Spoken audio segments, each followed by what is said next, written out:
जय Malhar news चॅनलच्या सर्व प्रेक्षकांना सपना चौधरीचा नमस्कार। नंदुरबार जिल्ह्यातील शहादा शहरातील रेखा इंडियन गॅस एजन्सी विरोधात नागरिकांचा संताप वाढला। सिलेंडर वेळेवर मिळत नसल्याने ग्राहकांना तासनतास उन्हात रांगेत उभे राहावे लागत आहे। जिल्ह्यात गॅसचा तुटवडा नसतानाही दिवसात फक्त 20 बुकिंग केले जात आहेत। कार्यालय वेळेवर उघडत नसल्यामुळे नागरिकांना मनस्ताप सहन करावा लागत आहे। गॅसचा पुरवठा असतानाही गॅस सिलेंडर दिला जात नसल्यामुळे एजन्सी मालकावर कारवाई करण्याची मागणी केली जात आहे। नंदुरबार जिल्ह्यातील शहादा शहरातील रेखा इंडियन गॅस एजन्सीच्या कामकाजाविरोधात नागरिकांमध्ये तीव्र नाराजी व्यक्त होत आहे। एजन्सीचे कार्यालय वेळेवर उघडले जात नसल्यामुळे ग्राहकांना तासनतास प्रतीक्षा करावी लागत आहे, तर गॅस सिलेंडर बुकिंग करूनही महिनाभर वेळेत सिलेंडर मिळत नसल्याच्या तक्रारी वाढल्या आहेत। दररोज फक्त 20 सिलेंडरच्या पावत्या दिल्या जात असल्याने अनेक ग्राहकांना रिकाम्या हाताने परत जावे लागत आहे। त्यासोबत केवायसीसाठी कर्मचारी वेळेवर उपस्थित राहत नसल्यामुळे नागरिकांना रांगेत उभे राहून त्रास सहन करावा लागत आहे। जिल्हाधिकारी यांनी सांगितलं आहे की जिल्ह्यात गॅसचा कोणताही तुटवडा नसल्याचे स्पष्ट करण्यात आले असतानाही एजन्सीकडून योग्य माहिती दिली जात नसल्याने ग्राहकांमध्ये संभ्रम निर्माण झाला आहे। या सर्व प्रकारामुळे नागरिकांचा संताप वाढत असून प्रशासनाने तात्काळ दखल घेऊन एजन्सीच्या कामकाजाची चौकशी करून सुरळीत सेवा देण्याची मागणी केली जात आहे। शहादा प्रतिनिधीसह सपना चौधरी, जय मल्हार न्यूज, नंदुरबार। ऑफिस बंद होण्याचा टायमिंग यांच्या 12 वाजेचे आहे। ऑफिस कंप्लीट 11 वाजून 50 मिनिटांनी बंद झालेलं होतं यांचे ऑफिस। आणि ऐका ऐका ऐका ऐका तुम्ही, आम्ही हे लोक उभे आहेत, हे लोक उभे आहेत, ठीक आहे। 1 वाजेपासून आम्ही या रांगेमध्ये उभे आहोत। आम्हाला सिलेंडर आणि आता येऊन राहिले, आता 3, 3:30, 4 वाजून गेलेले आहेत। तर या लोकांनी म्हणजे किती लोकांची गैरसोय होत आहे, या लोकांनी आता निर्णय घ्यायला पाहिजे। यांचे एकही फोन चालू नाही साहेब, एकही फोन चालू नाही यांच्या। आम्हाला तर 1 वर्षापासून बाटला भेटत नाहीये। नंबर लावला, हो केवायसी करायला आलो होतो मी, केवी लागले, पण ते बाटला वाटणारा बोरू आहे, त्याला दोन किती फोन करावे तो येतच नाही। आणि असं सांगतो की हा बाटला तर बाबा गॅस याच्यामध्ये देतो म्हणे, आपल्या फ्लॅटमध्ये म्हणे। बुक कशासाठी दिलेलं आहे तर आम्ही मीरानगर ती घोड्यापाड्याच्या रोडवर राहतात सर।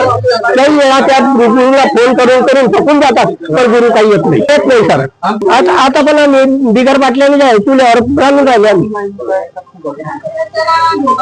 मध्ये मेसेज आलेला आहे डिलिव्हरी, पण अजून आला नाही। किती दिवस झाले? असं 17 तारखेला बुकिंग केली, 24 तासात येईल असं सांगितलं, पण 24 तास आला नाही। तो मेसेज पण 24 तासाच्या खाली आश्वासन देतात, पण डिलिव्हरी भेटली नाही। आज 3 तारीख इथे आलो आम्ही, हे पण जागेवर भेटत नाही, टाइमवर हे पण भेटत नाही। फोन लावून फोन पण उचलत नाही। अहो साहेब, फोन लावायचं, फोन पण उचलत नाही, खाली आश्वासन देतात, हा येईल बाटला, येईल बाटला।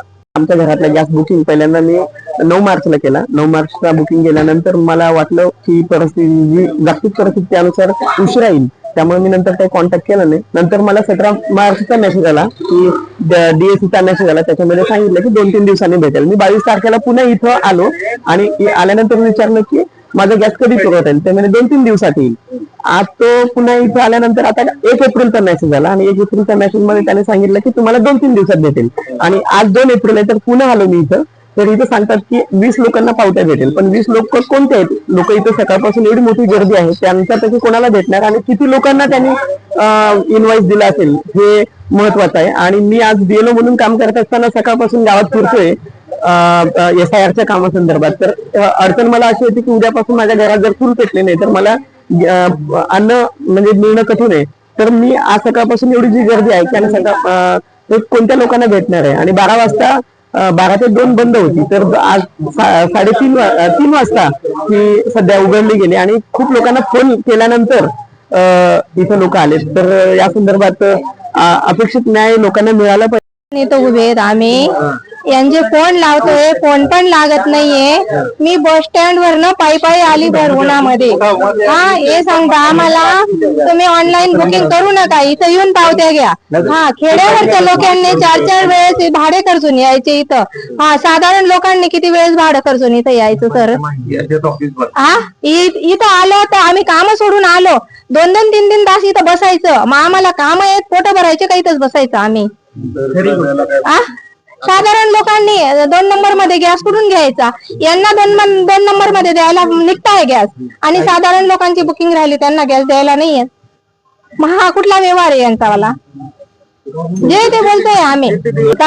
या दादांनी आता बघा 15 दिवसापासून बुकिंग केलेलं आहे, पैसे पण दिलेले आहेत, तरी सुद्धा यांना गॅस पण नाही आणि त्यांचे पैसे पण रिटर्न नाही. मग याच्यावर उत्तर काय असेल यांचं? हा तुम्ही सांगा आम्हाला. आता आम्ही 1 वाजेपासून बंद बसलेलो इथं, आज 3:15 झाले. हा हो, मग आता तुम्ही बघून घ्या किती वेळ झालेला आहे. हो, फोन लावलाय, बंद येत आहे फोन. जो कस्टमर येतोय तो फोन लावतोय, प्रत्येक जण सांगतोय बंद येतोय बंद येतोय. मग ते काय करतील बिचारे? आता ज्याला समजेल तो फोन लावेल, ज्याला नाही समजणार तो व्यक्ती कुठून फोन लावेल?